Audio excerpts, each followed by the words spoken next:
Witamy wszystkich bardzo serdecznie. Właśnie się wyczekautowaliśmy z naszego hotelu i ruszamy na road tripa.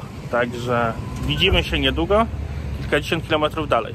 Ja tylko dodam, że z plaży Cenang, gdzie mieliśmy hotel, do pierwszego przystanku mamy 17 km, jakieś 25 minut. Langkawi ogólnie nie jest zbyt dużą wyspą, także jeżeli wypożyczycie samochód albo skuter, to bez problemu całą wyspę objedziecie w ciągu jednego dnia. My również taki plan mamy, żeby przynajmniej znaczną część wyspy dzisiaj zobaczyć.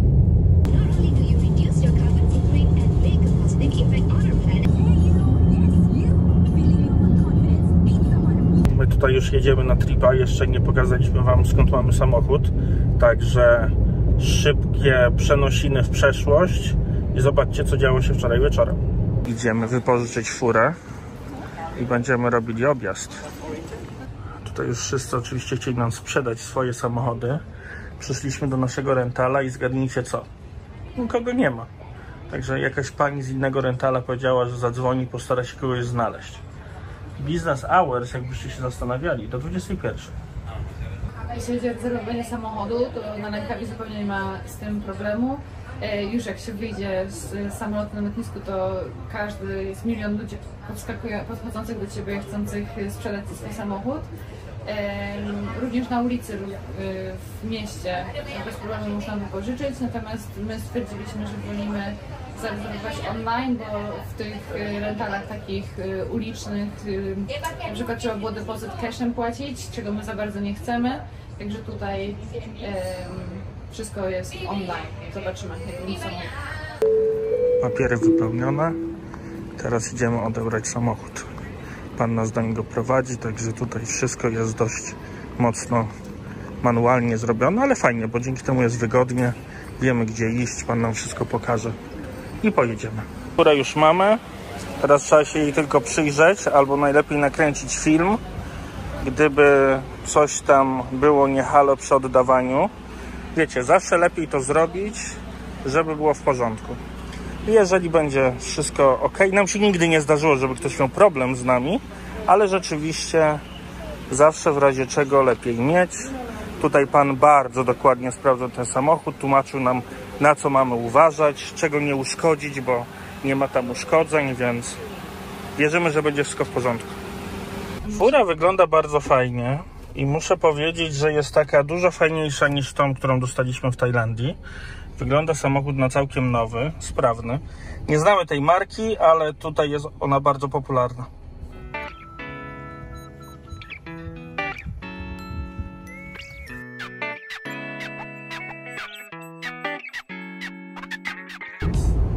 No dobra, to już wszystko o wynajmie samochodu wiecie, a teraz jedziemy na nasz pierwszy przystanek. No i pniemy się do góry powoli, ale tutaj będziemy podjeżdżać pod większą górkę, więc nie ma co się śpieszyć.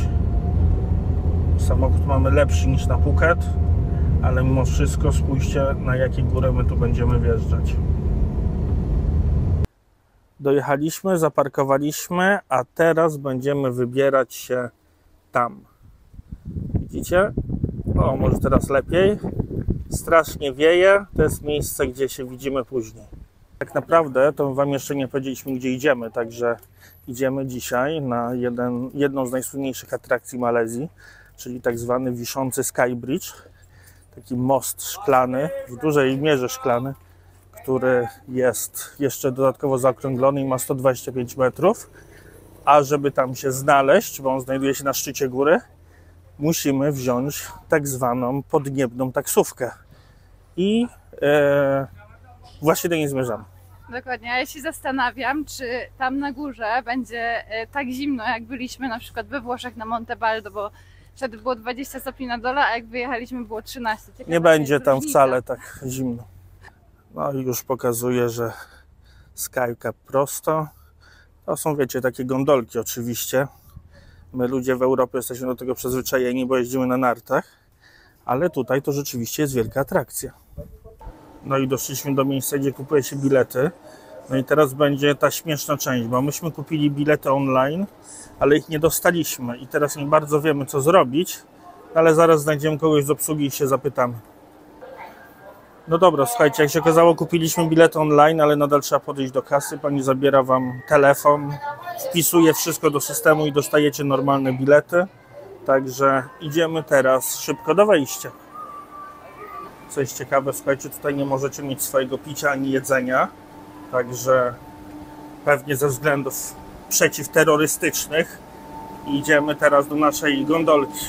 Ja nie jestem pewien, czy to jest najdłuższy tego typu most na świecie, ale tak tutaj się tym chwalą. W 2004 roku został zbudowany.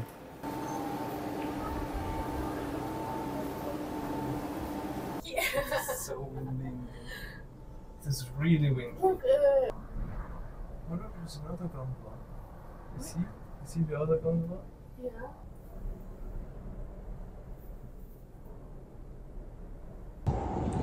Idziemy teraz najdłuższym odcinkiem tej kolejki, między którym nie ma pilarów. Jest prawie 919 metrów, prawie kilometr, bez żadnej podpórki, tylko na linach.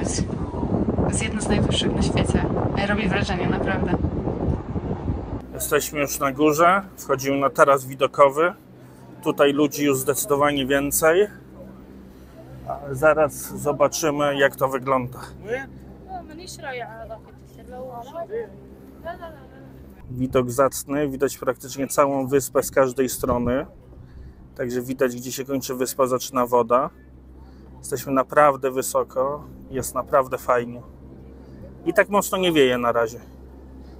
Jeśli się boicie o temperaturę, że to będzie zimno, tak jak na Monte Baldo, to nie. Jest gorąco. Zdecydowanie nie musicie brać tu sweterka ze sobą. Jest nadal kilkadziesiąt stopni, widok widzicie jest super. No i cóż, Monte Baldo to nie jest, brakuje nam towarzystwa, ale poza tym jest naprawdę przepięknie. Tutaj jest jeszcze taka jedna atrakcja, nazywa się to Eagle's Nest Skywalk i tutaj można sobie wejść na takie gniazdo orła, no i tam pewnie to wszystko jest przeszklone, ale dzisiaj widzę, że to jest zamknięte. Także na razie my tego nie zobaczymy. Ale my tymczasem idziemy tam i będziemy korzystać ze Skywalku. Także przejdziemy się tym mostem, który ma 125 metrów. Według tutejszych jest najdłuższy na świecie. Zdjęcie z serduchem robi furorę. Ja powiem szczerze, no nie bardzo chciałbym mieć zdjęcie z tą kolejką. Wolałbym z tym widokiem na morze. No ale co kto lubi. No i jedziemy kolejną teraz gondolką właśnie na Skybridge.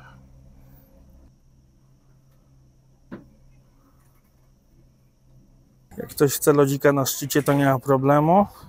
Nie, sprawdziłem, nie mieli pistacjowych. A tutaj jest knajpa, można sobie posiedzieć, kawkę wypić. No i na górze jest taki naprawdę fajny punkt widokowy, gdzie już wyżej się chyba nie da. No i tak wygląda ten punkt widokowy. Panoramka 360 dookoła. Patrzcie. Jest kompletnie druga strona wyspy, której nie widzieliśmy. A dzisiaj mamy okazję. No i tak ogólnie są dwa takie punkty widokowe. Takie gniazda. Nie orle, bo orle jest jedno tam, ale może jakieś kukułcze. No i słuchajcie, naprawdę naszym zdaniem warto tu przyjechać i zobaczyć takie widoki. No i tutaj to mocno wieje. I słuchajcie, ogólnie sprawa wygląda tak, że jak się kręci filmy, to człowiek nie lubi jak wieje. Bo wiecie, nic nie słychać, dźwięk trzeba poprawiać i w ogóle, ale dzisiaj 35 stopni i ten wiatr po prostu tak chłodzi. To jest pierwszy dzień, kiedy się tak nie pocę, że cała twarz mi nie spływa. I to wszystko dzięki temu właśnie wiatrowi, który się wzmaga. To, co widzicie i w ogóle całe Langkawi, to jest tak zwany geopark. I teraz dostaliśmy tutaj informację, że te najstarsze skały utworzyły się 550 milionów lat temu. Jest to jedyny geopark na świecie, gdzie jest on zbudowany z piaskowca. No i tak oni to nazywają miejscem powstania, miejscem urodzenia się Malezji. Ja tylko jeszcze dodam, że pamiętajcie, że to jest wysoko, pamiętajcie, pamiętajcie, że to jest kolejka linowa, więc wiecie, trochę tak jak na Kasprowym. Jak za mocno wieje, to nie pojedziecie. Jak za mocno pada, to nie pojedziecie. Na szczęście nie pada aż tak często. Widzicie tę pogodę, ale naprawdę trzeba wziąć to pod uwagę, jeżeli macie tylko 1 czy 2 dni. No i teraz widać Skybridge w całej okazałości. Za mną znajdują się dziesiątki wysepek. To jest idealny moment, żeby powiedzieć, że Langkawi to nie jest wyspa. Langkawi, pomimo powszechnego niezrozumienia, to jest archipelag wysp i tych wysp my naliczyliśmy 104, niektórzy mówią 99 plus 5 jakichś specjalnych. Także pamiętajcie o tym, nie jedna wyspa, cały archipelag, jest ich ponad 100. No i jedna z setki wysp właśnie majaczy na horyzoncie. No i jedna rzecz do dodania. Pamiętajcie, że skoro tu jest 100 wysp albo i więcej, to można robić tak zwany island hopping, czyli skakanie z wyspy na wyspę w ciągu jednego dnia. My się na to nie zdecydowaliśmy, bo właśnie będziemy przez cały miesiąc robić island hopping na Tajlandii, po Tajlandii, przepraszam, ale naprawdę jest to jedna z większych atrakcji tutaj. Nie wiem, czy widzicie tam szyny teraz, ale teraz tam się kierujemy i taką kolejką podjedziemy do Skybridge, bo tam chyba nie da się dojść i będziemy sobie chodzić po tym moście. Ja tylko dodam, że tam jest ta kolejka, którą można zjechać, ale jest zajebiście długa kolejka do kolejki, więc my postanowiliśmy iść schodami, się nazywa Nature Walk. Na razie tej natury to tutaj nie widać, ale jesteśmy wytrwali. Patrzcie, jak tam się jeździ. My idziemy w dół, a ja już tęsknię za tym, że nie stoję w tej kolejce, żeby jechać kolejką, bo już człowiek się może ostro spocić, a jak będziemy szli w górę, to będzie w ogóle cudownie. Most, cali i szczęśliwi, ja chcę wracać kolejką. No więc most. Most jest, to jedna z informacji. Most jest nad przepaścią, to druga z informacji. Jest tam glass floor, to trzecia z informacji. Ale czy to takie wrażenie na nas robi, to chyba nie do końca. Gabi wchodzi na glass floor.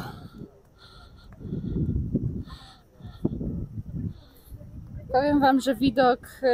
Ledwo coś widać. Dokładnie, jest taka brudna i jeszcze te pręty, które tam są. Nie ma jakiegoś fajnego wrażenia. Ja tak delikatnie wchodzę, bo tu nie można w butach, a ja wiecie, reklamuję salewki. Ale tu jest zdecydowanie lepszy widok. Tak jak wspominałem, most 125 metrów długości, 2 metry szerokości, glass flory są, pylon 82 metry, jest spoko. No i na samym końcu macie taki podest, gdzie można jakieś dodatkowe informacje zdobyć. No i oczywiście zrobić sobie foteczki z drugą częścią wyspy, czyli tam. I tam sobie zaraz podejdziemy. Ten most zbudowany w 2004 roku, oficjalnie otwarto w 2005 roku. Znajduje się 650 metrów nad poziomem morza i naraz może na niego wejść 250 osób. No, powiem wam, ja rozumiem taki fenomen. Jak byliśmy w Wietnamie, to mieliśmy możliwość pojechać na taki most, ale zrezygnowaliśmy, bo stwierdziliśmy, że lepiej pojechać na taką wycieczkę krajoznawczą. Ale jak ktoś nie ma już co robić, to fajne miejsce, żeby sobie przyjechać, pół dnia spędzić. Teraz idziemy się uczyć. Tutaj się jeszcze nauczyliśmy, że tutaj fauna i flora jest bardzo bogata. Między innymi są takie pitcher planty, z czym one wam się kojarzą, to pozostawiam wam do oceny. My już się powoli stąd zbieramy i idziemy powoli w drogę powrotną. Dokładnie, mam nadzieję, że na plażę. Ja mam nadzieję, że najpierw będzie kolejka. Jeszcze przechadzając się po tym moście dodam, że to, co jest fascynującego, to to, że wiecie, jakby my jesteśmy 700 metrów nad poziomem morza, jakoś te rzeczy trzeba było tu przetransportować, nie bardzo są tu drogi, także wszystko zostało tutaj wwiezione przez helikopter, no i później łączyli tutaj na miejscu, także wyzwanie inżynieryjne na pewno było całkiem spore. No i tu macie ten słynny pylon, który tam jest pod jakimś specjalnym kątem nachylony. On naprawdę robi ogromne wrażenie.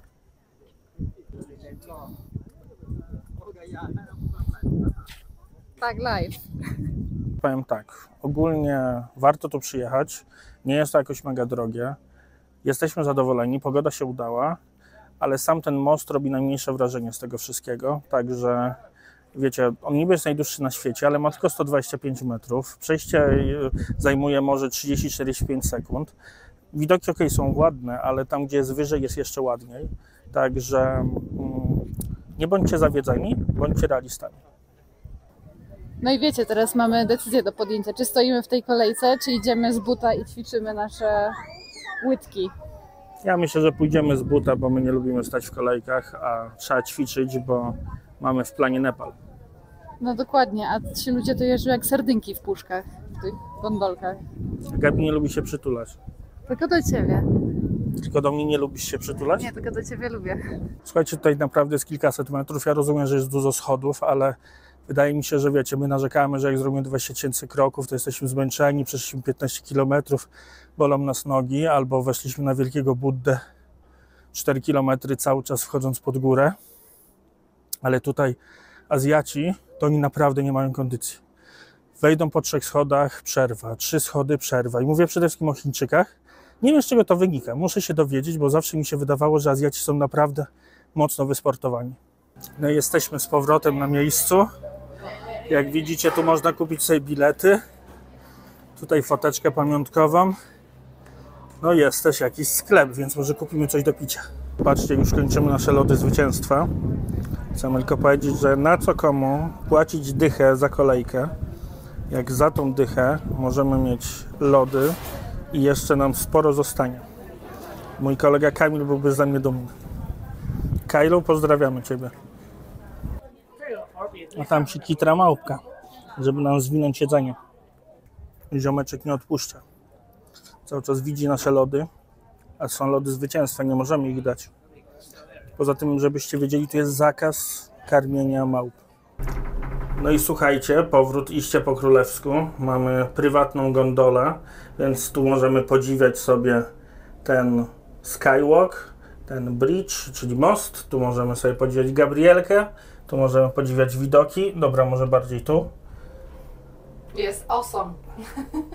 Tak, my kiedyś nauczymy się mówić po polsku. Obiecujemy, że przestaniemy być korposzczurami. No i żegnamy się z mostem. Stąd też wygląda fascynująco. W ogóle fajna była ta wycieczka. Polecimy ją Wam z pewnością. Ten most z oddali też bardzo, bardzo fajnie wygląda. Jak się okazało, na powrocie nie ma czegoś takiego jak przystanek pośredni, więc jedziemy tą gondolą sami na sam dół. Także pytanie do Was, drodzy telewidzowie, jak to jest z seksem w gondoli? Patrzcie, jak król jeździ samemu z takim widokiem. Like a boss. Like a boss.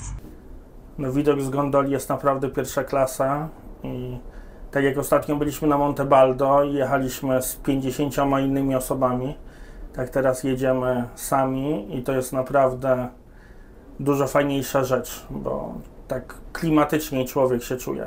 Mamy teraz chwilę, bo jedziemy tą długą na 2,2 km kolejką, która również należy do jednych najdłuższych na świecie, jeżeli chodzi o takie zwisające, szczególnie tą część bez podpory.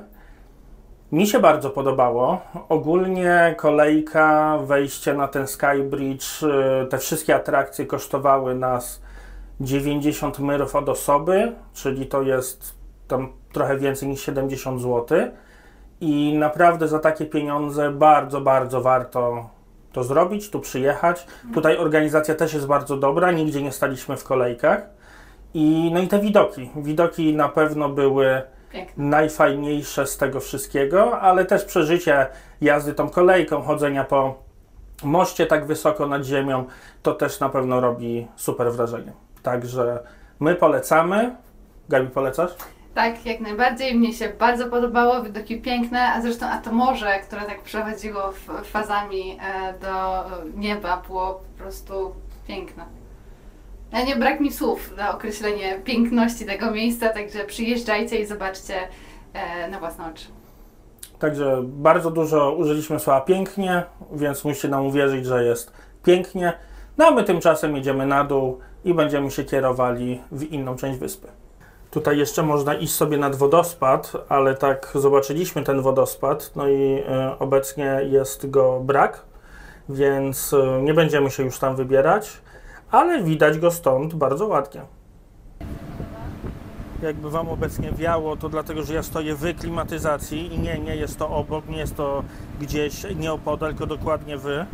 A Gabi oczywiście postanowiła zrobić zakupki. Wyszliśmy, jesteśmy już na dole i teraz zobaczymy sobie, co to miasteczko skrywa, bo to jest takie miasteczko trochę tak jak park rozrywki, coś w tym stylu. Tutaj na przykład można tyranozaura spotkać, można jakieś muzeum 3D odwiedzić. Także my nie będziemy zapewne nigdzie za bardzo wchodzić, bo trochę już nam szkoda czasu, ale przynajmniej wam pokażemy, co tu jest do zobaczenia. Potwierdzenie tego, że Langkawi Global Geopark należy do UNESCO. I tutaj macie te 3 główne ośrodki, które są chronione. Tutaj, tutaj i tu na dole. No a przed nami Muzeum 3D. Ciekawe, co tam jest w środku. My twierdzimy, że mamy tu wejście. Zaraz się dowiemy, co twierdzą lokalni pracownicy. Wygląda to mniej więcej tak. Pokazują nam różnego rodzaju iluzje. No i dalej będziemy oglądać jeszcze inne stwory. Patrzcie, jakie tutaj mają obrazy na ścianach i można sobie z tym zdjęcia robić. Na przykład jak ktoś chce być na desce, to dlaczego by nie? Tutaj jak ktoś chce być 3D, to również można sobie fotkę cyknąć jako nurek. No i jedno z naszych ulubionych zwierząt, czyli żółwie. Tutaj naprawdę przepięknie wygląda. Zaraz będziemy tu robić fotki. A ty się, pani, odkoleguj od mojego żółwia. Nie bój się, stary. Trzymam cię. Ta sala jest mega fajna. Bo wiecie, te obrazy to trochę wyglądają jak obrazy, ale rzeczywiście macie tutaj takie znaki na ziemi, żeby stanąć w tym miejscu, żeby tam osoba stanęła i żeby robiła zdjęcie i wtedy rzeczywiście wygląda to bardzo mocno, jakby było w 3D. I to się tyczy tutaj całej tej sali, także można sobie narobić sporo w takich fajnych zdjęć. Jakby ktoś chciał leniwe wakacyjne zdjęcie, to proszę bardzo. A tutaj mamy słonie w 3D, jak rozwalają ścianę. Patrzcie, jak się trzeba naprodukować, żeby zdjęcie 3D zrobić. Gabi teraz musi wstać. Nie jest to proste.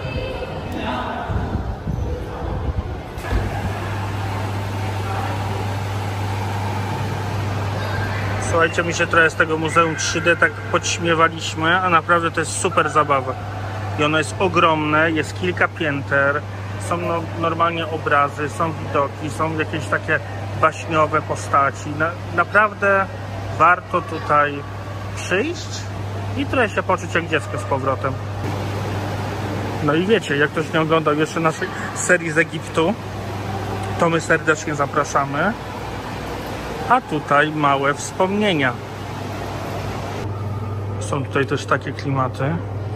Także jak ktoś zjadł jakieś grzybki, to niech uważa, będą mu się rybki świecić.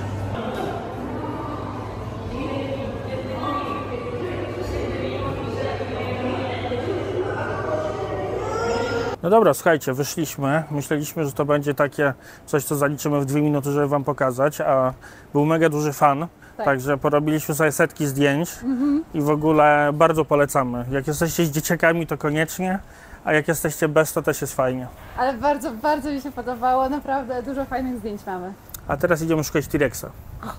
Znaleźliśmy Skyrexa, no i teraz zobaczymy, co to znaczy, bo na razie tylko go słyszymy, a może zaraz go jeszcze zobaczymy. Słuchajcie, wydaje nam się, że to jest takie kino 3D, no ale zobaczymy. Byliśmy w bardzo podobnym miejscu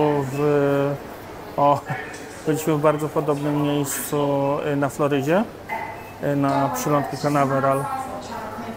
Wtedy lecieliśmy wahadłowcem. No i cóż, czekamy, co się stanie za kotarą. No dobra, słuchajcie, wchodzimy. Wjeżdżamy, rozpoczyna się. Nie wiemy, czego się spodziewać. Dostaliśmy okulary. I oglądamy.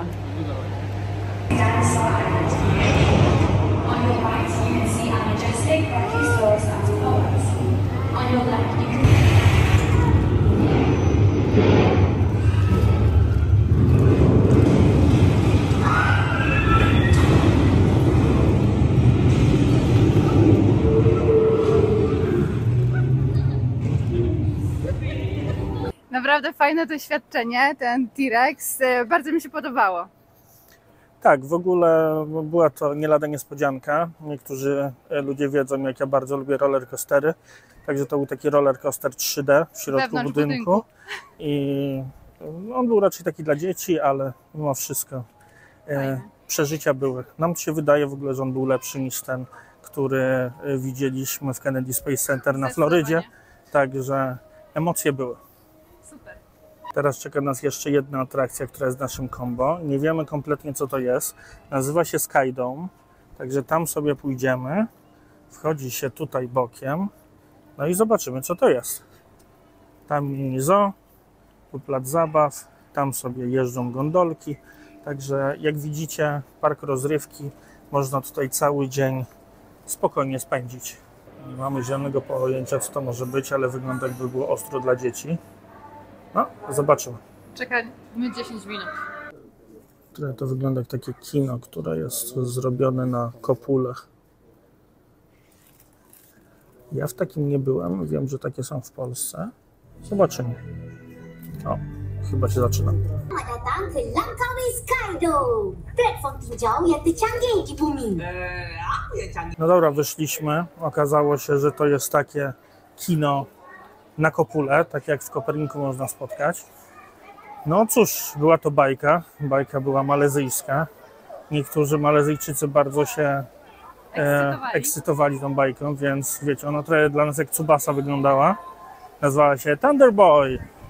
I ogólnie ta cała ekipa uratowała wyspę Langkawi. Razem z nami. Razem z nami, także nauczyliśmy się słowa awesome po malezyjsku, ale już zapomniałem, jak się mówi. Jakiś Tarek Baj czy coś takiego. W każdym razie fajne to przeżycie, ale raczej takie już naprawdę dla dzieci, więc fajnie, że byliśmy, ale już tu nie zamierzamy wracać. No dobra, czas na podsumowanie. My już się zbieramy powoli do samochodu. Ja bym ocenił ten dzień na 5 z plusem. Naprawdę fajne miejsce, dużo zabawy, dużo uśmiechu, dużo fajnych widoków. Cena naprawdę nie przeraża, no bo tak jak mówiłem, no to jest 70 zł, może trochę więcej za osobę. No i cały dzień można tu spędzić, więc my na pewno bardzo mocno polecamy. No i teraz powoli będziemy już się kierować do naszego nowego hotelu po drugiej stronie wyspy, no i tam będziemy musieli się rozlokować. Dokładnie, a ja chciałam jeszcze tylko dodać w kwestii zakupu biletów online. Tutaj mówią, że jest ryzyko z tym związane takie, że często tutaj albo wieje, albo pada, mimo że na dole jest ładna pogoda, to tam na górze nie zawsze i kolejka może być zamknięta, także jeżeli kupujecie bilety przez jakieś zewnętrzne biura podróży i tak dalej, to oni nie zapewniają zwrotu pieniędzy w przypadku, gdy kolejka nie działa. No dobra, przed nami teraz 32 km, 48 minut do naszego nowego hoteliku. Zapinamy pasy i ruszamy w drogę.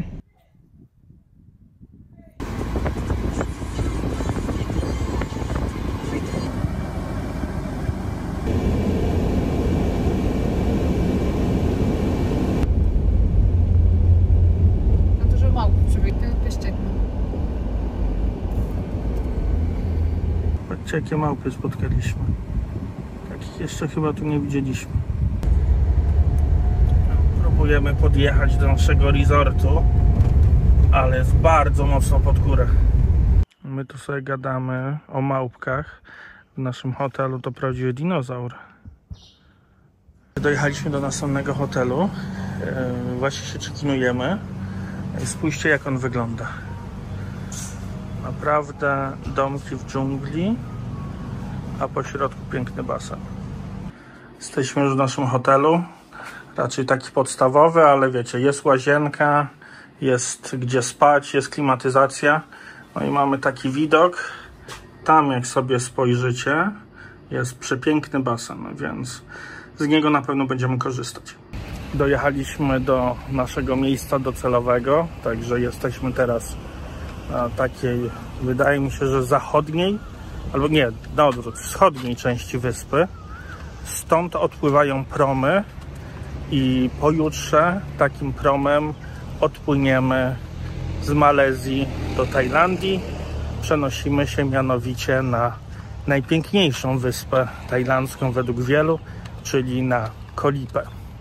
A teraz stwierdziliśmy, że przyjdziemy sobie jeszcze na mały spacer, zobaczyć jak ten port wygląda i zrobić zdjęcie wielkiego ptaka, bo nie wiem czy wiecie, ale symbolem Langkawi jest orzeł. Tak mi się wydaje, że to jest orzeł, dlatego że tutaj jest bardzo wiele orłów i wszędzie są takie postaci tego wielkiego ptaka, a przy porcie, który jest tutaj międzynarodowym portem, jest taka najsłynniejsza statua, największa, więc jak coś jest słynne i wielkie, to Mikołaj musi zobaczyć. A jak myślicie, że ja sobie żartowałem, że mają tu wielkiego ptaka, no to spójrzcie, jaka ogromna jest ta rzeźba. Tam właśnie jest port, tutaj stoi jeszcze dużo łódek. Niektóre z nich to już są takie właśnie łódki, którymi my będziemy płynąć, ale to jeszcze pojutrze. Wiem odwiednicą Spider-Man. Brata się z wielkim ptakiem. Dzięki wielkie, że oglądaliście nasz film. Mamy nadzieję, że wam się podobał. Nam osobiście Skybridge i Cable Car bardzo się podobał. Całe to miasteczko było super. Później przejechaliśmy na drugą stronę wyspy. Zobaczyliśmy już nasz hotel, zaczekinowaliśmy się. Teraz byliśmy na tym wybrzeżu, no i lecimy teraz już do hotelu trochę odpocząć. Także jeszcze raz dzięki wielkie, że oglądaliście, że zostaliście do końca. Jeżeli jeszcze nie daliście suba, to bardzo poprosimy. Dajcie jakiegoś lajka, napiszcie komentarz, co wy sądzicie o tym odcinku i tych miejscach. A my widzimy się w następnym odcinku. Trzymajcie się. Cześć.